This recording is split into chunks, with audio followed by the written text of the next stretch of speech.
Assalamualaikum warahmatullahi wabarakatuh.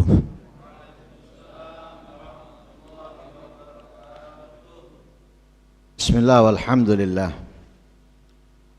Wassalatu wassalamu ala sayyidina Rasulillah Muhammad ibn Abdullah wa ala alihi wa sahbihi wa man walah wa la hawla wa la quwwata illa billah. Nawaina ta'alum wa ta'lim wan naf'a wal intifa' wal mudzakarata wat tadhkir wal ifadata wal istifadah wal hatha ala tamassuki bi kitabillahi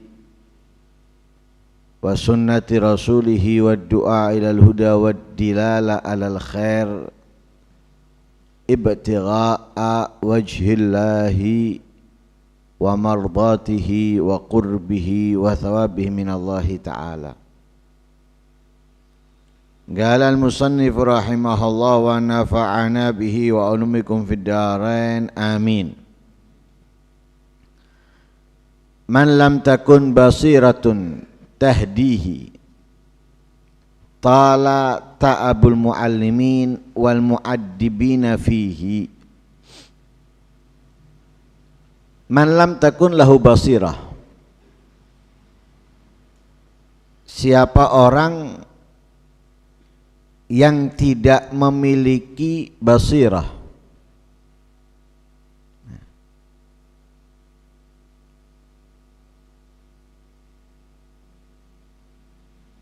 cahaya di dalam hatinya, tahdihi, yang dapat menunjukkannya atau menampakkannya. Tala ta'abul muallimin, akan panjang lama atau menjadi payah, capek al muallimin, guru, wal muaddibin, dan pendidik fihi, kepadanya.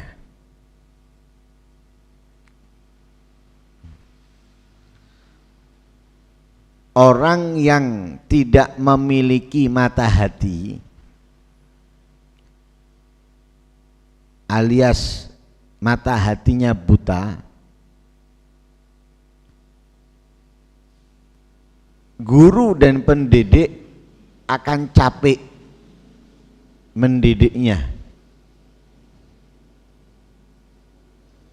akan capek mengarahkannya.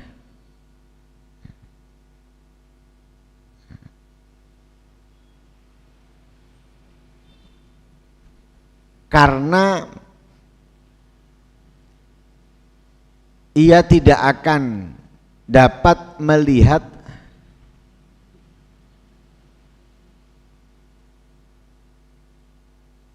suatu kebenaran.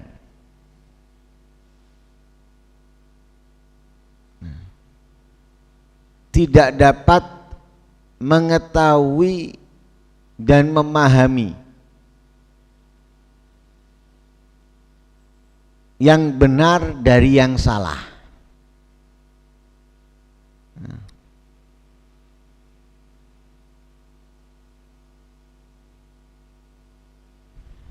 Sehingga dalam perkataan ini kita dituntut untuk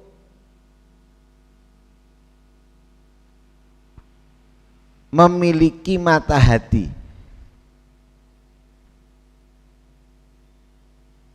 karena mata hati dapat melihat yang tidak dilihat oleh mata.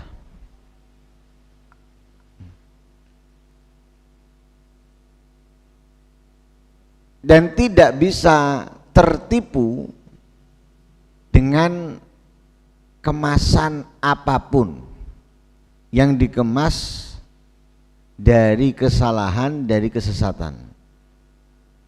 Beda dengan mata. Mata mudah tertipu, mudah terbodohi dengan setiap kemasan yang membungkus keburukan, kejahatan.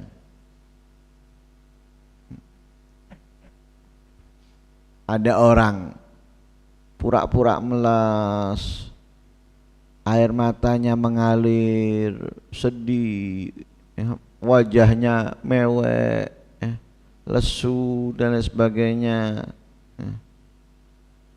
Mata kita melihat ibah, kasihan, nggak tega. Akhirnya kita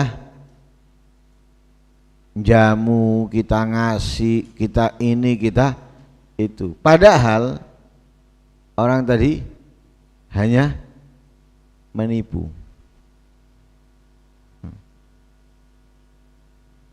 Ada kalanya minta uang untuk makan karena ini, karena itu, padahal enggak. Ngomongnya dari sini, enggak punya biaya untuk ini dan sebagainya. Mata kita mudah tertipu, mudah terbodohi. Tapi mata hati enggak mudah tertipu. Karena itu kita dituntut untuk memiliki mata hati, karena bisa melihat yang tidak dilihat oleh mata dan tidak mudah tertipu.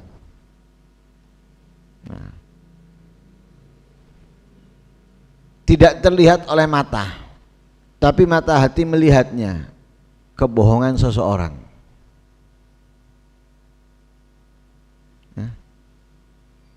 kemunafikan seseorang.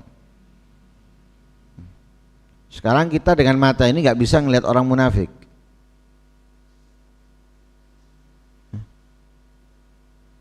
Apalagi orangnya aktif, masjid, musola, majelis dan lain sebagainya. Nggak bisa kita melihat orang itu munafik apa enggak, nggak bisa. Dengan mata ini nggak bisa. Apalagi dengan pakaiannya. Kalau pakaiannya serban, mungkin imamah, gamis, tambah sulit kita.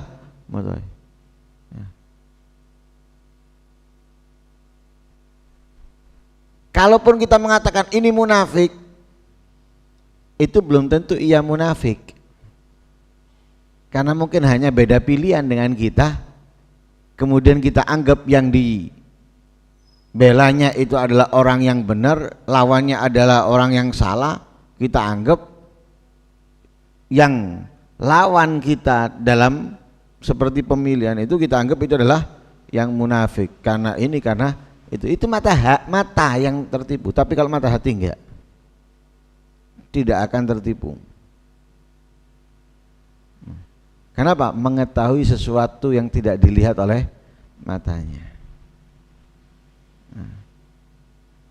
Lah mata hati itu bisa lebih tembus daripada mata ini.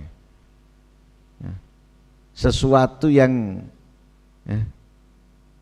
jauh bisa ketahuan, bisa kelihatan. Karena itu para aulia itu memiliki mata hati. Kalaupun ada orang yang datang setelah melakukan kemaksiatan, kejahatan, aulia tersebut tahu. Padahal kemaksiatan, kejahatan tidak dilakukan di hadapannya, tapi dia bisa tahu. Kenapa? Mata hati yang menunjukkannya.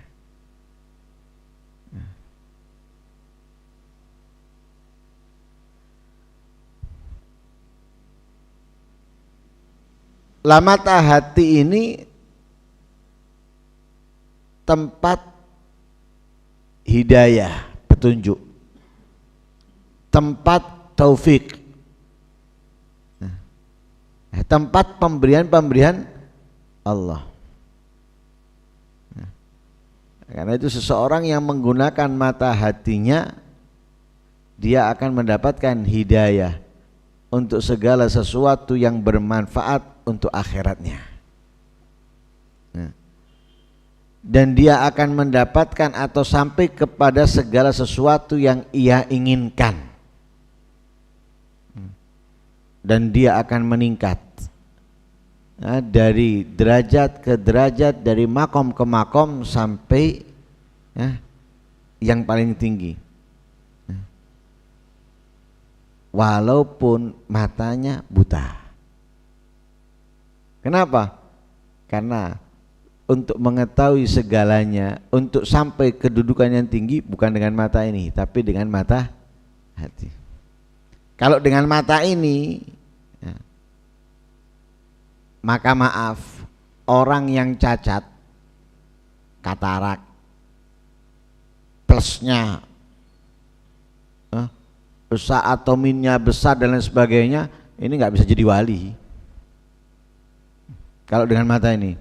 Tapi ternyata banyak orang yang buta menjadi orang yang hebat, menjadi orang yang istimewa. Al-Imam Umar bin Abdurrahman Al-Attas, gurunya Al-Imam Abdullah bin Alwi Al-Haddad, buta. Tapi orang yang hebat. Bahkan Imamul Haddad, Abdullah bin Alwi Al-Haddad, buta, tapi menjadi orang yang hebat. Buktinya kitabnya kita baca sekarang.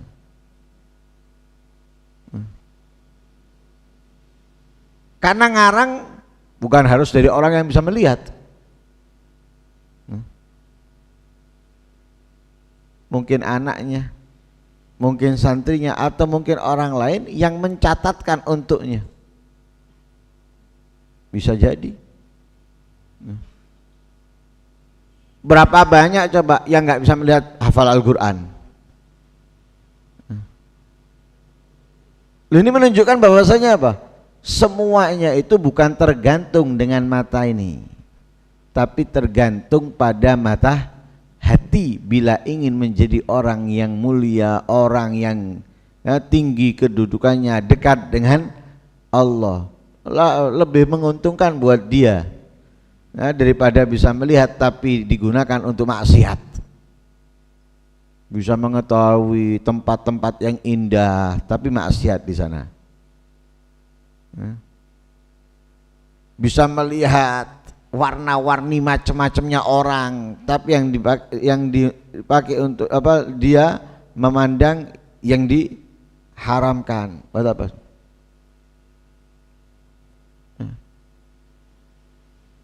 Nah, karena itu yang paling penting itu mata hati.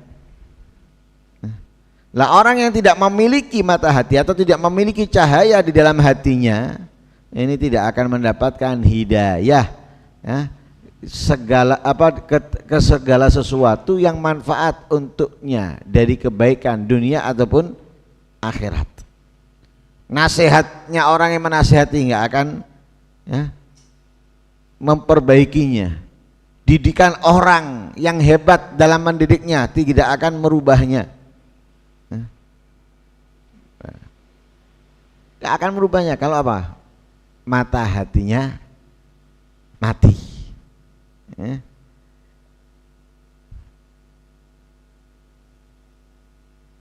Lah pemberian Allah segalanya itu ada di dalam hati.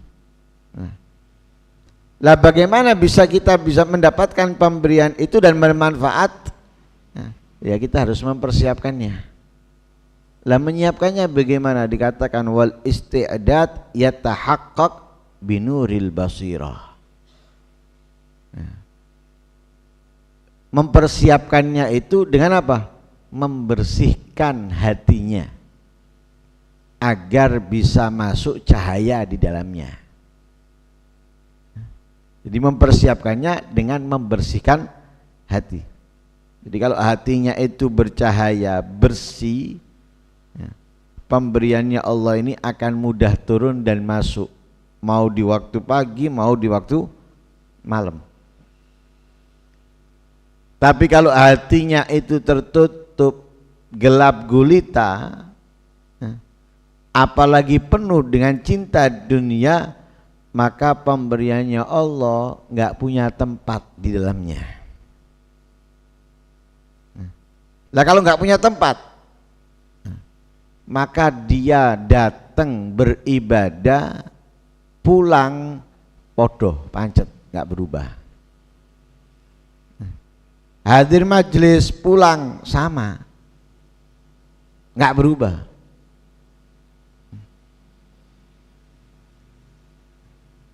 Yang buka aurat tetap dengan buka auratnya. Yang tidak peduli apa yang dimakan, halal haram, masuk, pulang tetap. Kenapa? Hatinya kotor, hatinya gelap gulita, hatinya penuh dengan cinta dunia, nggak bisa masuk pemberiannya Allah. Kebaikan yang ia lakukan setelahnya pulang, dia seperti ketika datang. Odoh. Tapi kalau orang hatinya itu bercahaya, bersih dari kotoran dan penyakitnya, pemberiannya Allah akan datang dimanapun ia berada, kapanpun. Nggak nunggu waktu, nggak nunggu jam. Mau siang-siang, mau malam-malam.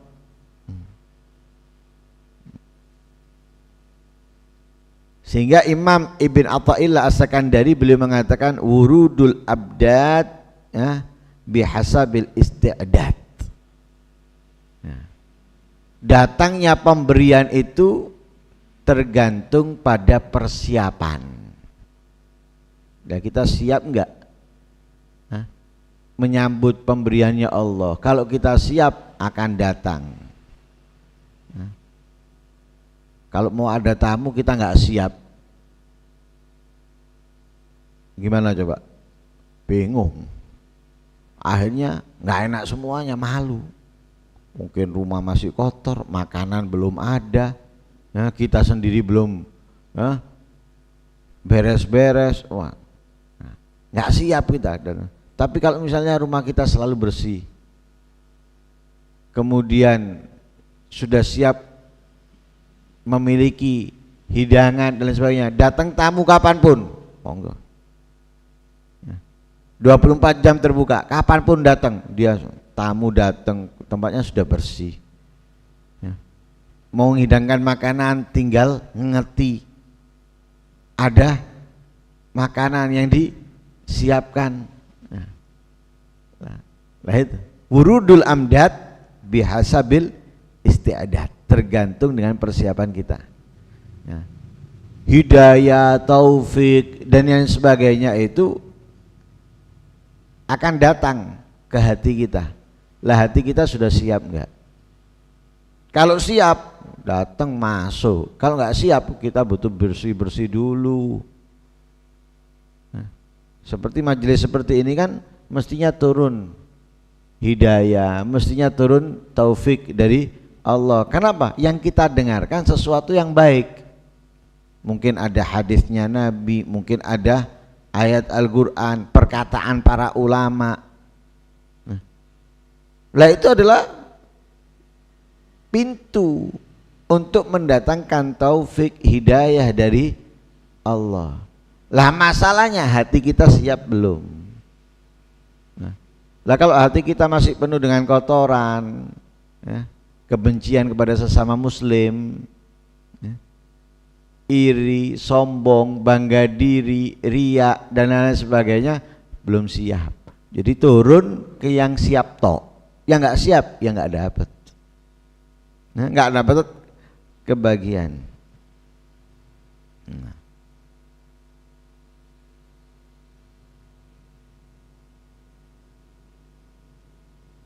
Lah karena itu kita harus apa? Harus berusaha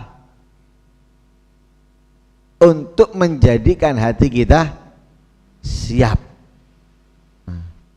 Nah, ketika siap, akan datang. Kalau sudah datang, mulai hati kita layak untuk apa?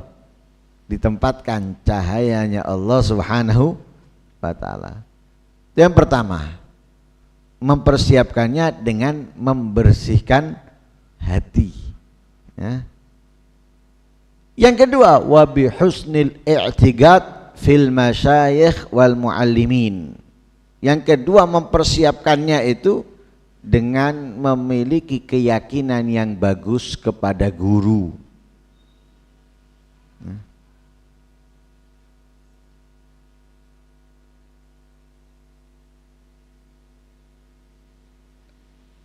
Kalau dia nggak punya keyakinan yang bagus pada guru, ragu pada gurunya,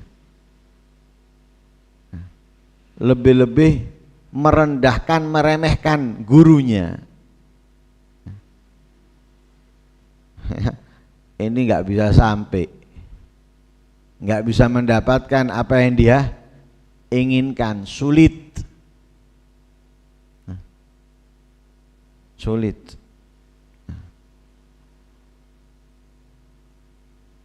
Kenapa? Wong dia nggak yakin kok.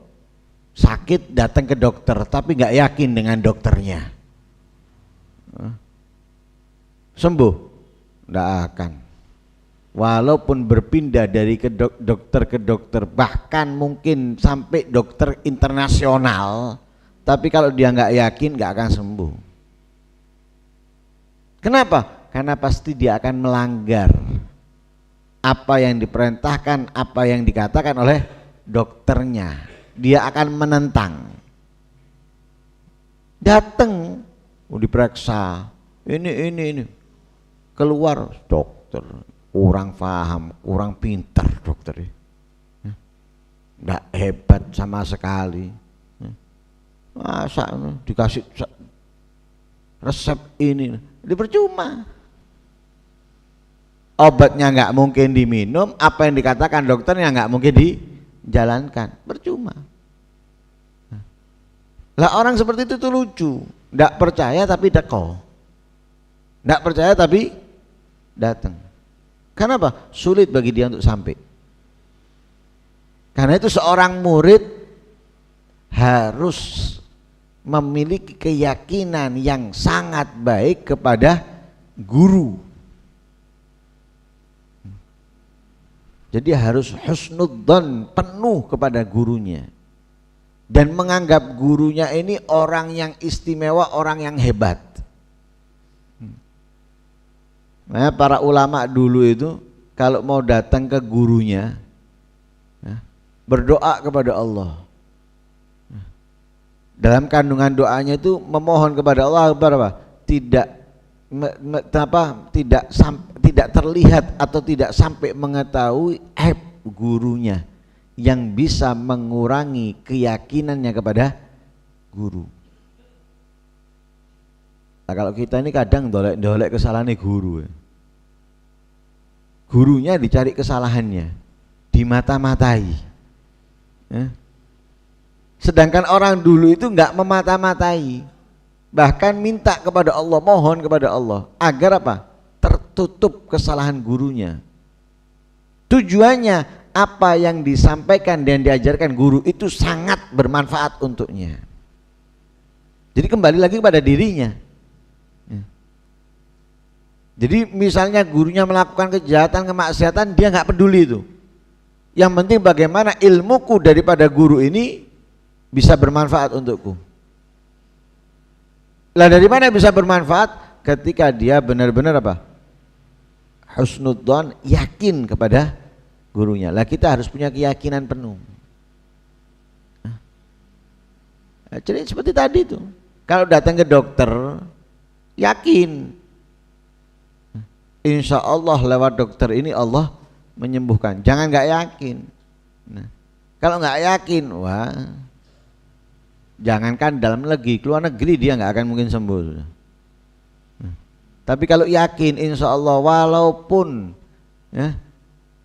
dokter belum dapat izin untuk praktek, bahkan mungkin bukan dokter, dia bisa sembuh. Bukan dokter, membantu dokter, sekolah apa namanya, keperawatan enggak, sekolah keperawatan enggak, cuma dia membantu dokter. dianggap dokter, kemudian ngomong itu gini ini, dia yakin sembuh. Kenapa? Karena bagusnya i'tiqad, keyakinannya. Apalagi kalau sama yang sekolah perawatan.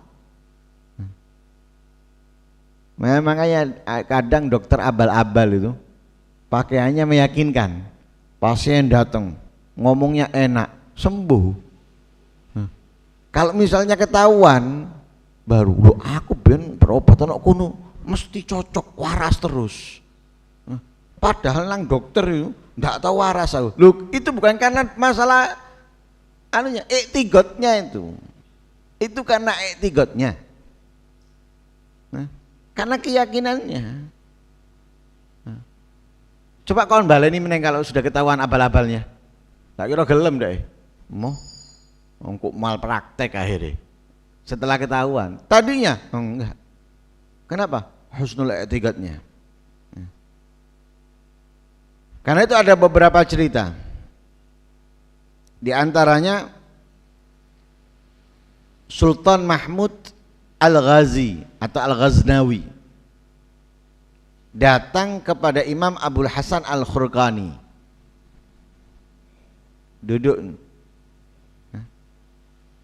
Duduk beberapa waktu, beberapa saat, kemudian di antara obrolannya Sultan Mahmud ini tanya kepada Imam Abul Hasan Al-Khurqani, "Ya Syekh, ma taqulu fi haqqi Abi Yazid Al-Bustami?" Wahai Syekh, pendapat kamu tentang Abu Yazid Al-Bustami bagaimana? Dijawab, "Huwa rajulun man ra'ahu ihtada wattasala bi sa'adatin la takhfa." Dia adalah seseorang, siapapun yang melihatnya bisa mendapatkan hidayah dan meraih keberuntungan yang tidak diragukan. Ngelihat bisa mendapatkan hidayah, bisa mendapatkan keberuntungan. Nah, Sultan Mahmud menjawab lagi, "Wa kaifa dzalik?" Bagaimana itu mungkin bisa? Wa Abu Jahal ra'a Rasul sallallahu alaihi wasallam wa lam yattasil bi sa'ada wa lam yatakhallas min asyaqawa. Bagaimana itu bisa terjadi? Abu Jahal itu melihat Rasulullah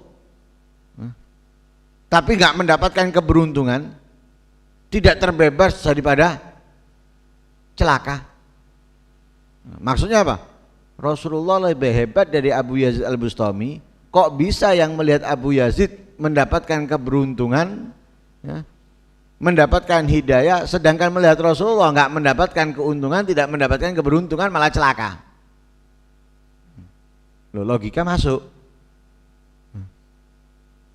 Dijawab lagi, "Inna Aba Jahal ma ra'a Rasulullah sallallahu alaihi wasallam wa inna ma ra'a Muhammad yatim Abu Talib."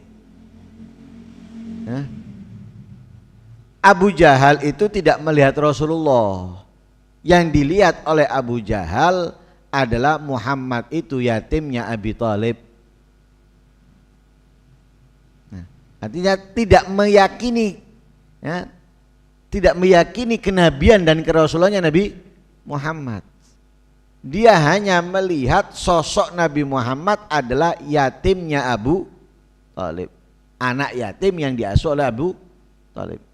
Dilihat apa? Muhammad ini podo sama kita, tidak ada bedanya. Dia melihatnya Nabi Muhammad biasa, nggak ada apa-apanya, nggak punya apa? Husnul i'tiqad, tidak memiliki keyakinan yang baik, sehingga nggak mempengaruhi apapun, tidak mempengaruhi apapun. Nah, sedangkan yang lihat Abu Yazid itu melihatnya sosok yang mulia, sosok yang bisa dapat. Lah coba Abu Lahab itu tadi melihat Nabi Muhammad dengan kerasulannya, wah, menjadi orang yang beruntung keluar dari kesesatan. Nah, karena itu disampaikan oleh Allah dalam ayatul Quran, wa in tad'uhum ilal huda la yasma'u. Sekalipun kamu mengajak mereka, yang dimaksud di sini adalah berhala. Kamu ajak berhala itu, kamu ajak mereka untuk beribadah kepada Allah, beriman, la yasma'u, mereka tidak bisa mendengar. Berhala. Walaupun dibentuk ada telinga, namanya berhala, nggak bisa mendengar, nggak bisa melihat, nggak punya nyawa. Wa anta tumilul la yasma'u. Wa tarahum yanzuruna ilaik, dan kamu melihat mereka yanzuruna ilaik, melihat kamu. Akan tapi wahum la yubsirun, mereka tidak bisa melihat. Itu sebetulnya kinayah. Ya. Karena apa? Bukan Allah nggak tahu kalau mereka nggak bisa mendengar, nggak bisa melihat. Itu adalah kinayah, gambaran. Ya. Gambaran kepada apa? Kepada orang-orang musyrik. Kamu ajak mereka, mereka tidak akan mendengar. Ya. Seakan-akan telinga mereka itu seperti telinganya berhala, nggak mendengarkan apapun. Ya.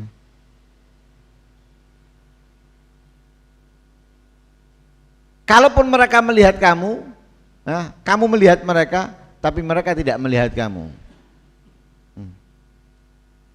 Jadi mereka melihat kamu dengan mata mereka, tapi tidak melihat kamu dengan hati mereka. Manfaat? Enggak manfaat. Dan Allah sudah tegaskan di situ. Wa in tatuhum ilal huda, sekalipun Allah sudah mengatakan sekalipun kamu ajak mereka untuk beriman, untuk bertakwa, menjalankan perintahnya Allah, mereka tidak akan menggubris kamu, tidak akan peduli kamu. Kenapa? Karena telinga mereka seperti telinganya berhala. Mata mereka hanya melihat, mereka hanya melihat kamu dengan mata mereka, tidak dengan mata hati mereka. Sehingga apa? Gak ada pengaruhnya sama sekali. Tidak ada pengaruhnya sama sekali. Nah, karena itu kalau kita melihat dengan mata hati, kita akan bisa mendapatkan kemanfaatan, akan bisa mendapatkan keberkahan, akan berubah menjadi lebih baik. Tapi kalau menggunakan mata ini kita nggak akan, tidak akan mendapatkannya.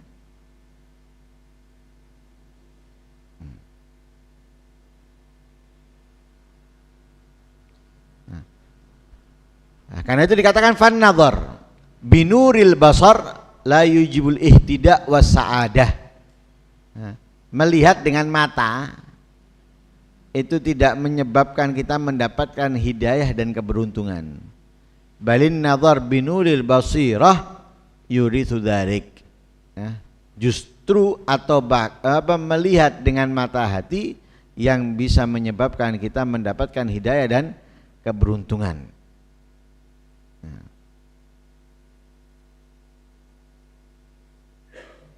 Sehingga dicontohkan di sini seorang santri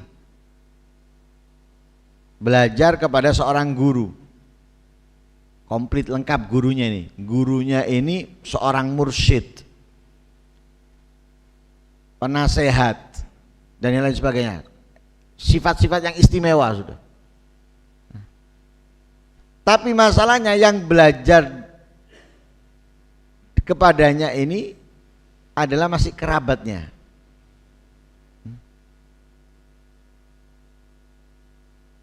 Selalu apa? Selalu melihatnya. Selalu melihat, selalu kumpul. Sehingga apa? Ta'zimnya kurang. Keyakinannya juga kurang baik, kurang bagus. Bukan enggak punya keyakinan baik, punya keyakinan baik tapi kurang bagus. Lah, ilmu yang didapatkan akan kurang manfaat.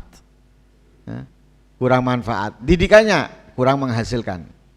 Tapi kalau misalnya dia tidak melihat itu adalah kerabatnya, walaupun kerabat, enggak ngelihat kerabatnya, tapi melihat ini adalah gurunya, ini adalah yang mendidiknya, kemudian takzimnya akan besar, takzimnya, ihtiramnya akan besar, ilmunya akan manfaat. Jadi tergantung apa? Tergantung kita. Kalau kita melihat dia adalah sebagai kerabat, ya manfaatnya kurang. Karena apa? Ta'zimnya kita kepada dia kurang, i'tiqadnya kita, yakinnya kita dengan dia juga lemah. Tapi kalau kita tidak menganggap dia adalah sebagai kerabat, menganggap sebagai guru, ta'zimnya kita besar, ilmu yang kita dapatkan pasti akan manfaat. Kenapa? I'tiqadnya kita akan kuat. Nah, karena itu dalam Imriti dikatakan apa? Idzil fatah hasbu i'tiqadihi rufi'. Ya, wa kullu man lam ya'taqid lam yantafi'. Ya. Seseorang itu tergantung i'tiqadnya, diangkat sama Allah. Ini ilmu nahwu sebenarnya. Ya, Imriti itu ilmu nahwu. Tapi ini menunjukkan kepada kita dalam ilmu nahwu itu bukan nahwu yang dibahas tentang harokat saja, tapi karena rufi itu dirofakkan. Nah, rofa itu biasanya dhammah. Nah, tapi ini hubungannya bukan dalam ilmu nahwunya. Idzil fatah hasbu i'tiqadihi rufi'. Seseorang itu tergantung i'tiqadnya, diangkat makomnya, kedudukannya. Ya. Tapi wa kullu man lam ya'taqid lam yantafi. Orang yang tidak memiliki keyakinan yang baik, lam yantafi, tidak akan bermanfaat dengan apapun. Nah, lah karena itu biasanya orang itu akan meremehkan orang yang terdekat dengan dia. Nah, makanya dikatakan oleh Nabi apa? Azhadun nas fil alam ahluhu wa jiranu. Paling zuhudnya manusia kepada orang alim, azhadun nas fil alim.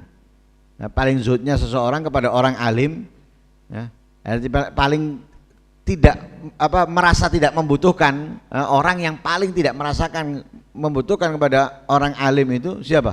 Keluarganya dan tetangganya. Jarang tonggone yai angger benang yai. Rumahnya berdampingan dengan kiai. Nimbrung ke kiai itu, ikut pengajiannya jarang. Yang banyak justru apa? Datang dari luar. Nanti kalau banyak yang datang tambah banyak, tetangganya terusik, akan menghina dan sebagainya. Itu paling zuhudnya wong wis kepada orang alim, keluarga dan tetangga. Keluarga juga gitu. Nah, tetangga juga gitu. Nah. Dan itu katanya Imam Al-Munawi, sunnatullah fil madin wa adatu fil nabiyyin wal ulama warasatuhum. Itu sudah menjadi sunnatullah sudah. Kodrat itu sudah. Orang-orang terdahulu dan adatnya para nabi dan ulama pewarisnya mereka sudah. Nah, karena itu dikatakan oleh sebagian arifin, kullu magdur ale mazhud fi. Semua yang bisa kita raih, bisa kita dapatkan, bisa kita perbuat, kita zuhud darinya. Kenapa? Kita nggak merasa butuh, padahal bisa kita dapat. Jadi segala sesuatu yang bisa kita dapat malah justru kita remehkan. Kita nggak merasakan kita butuh darinya.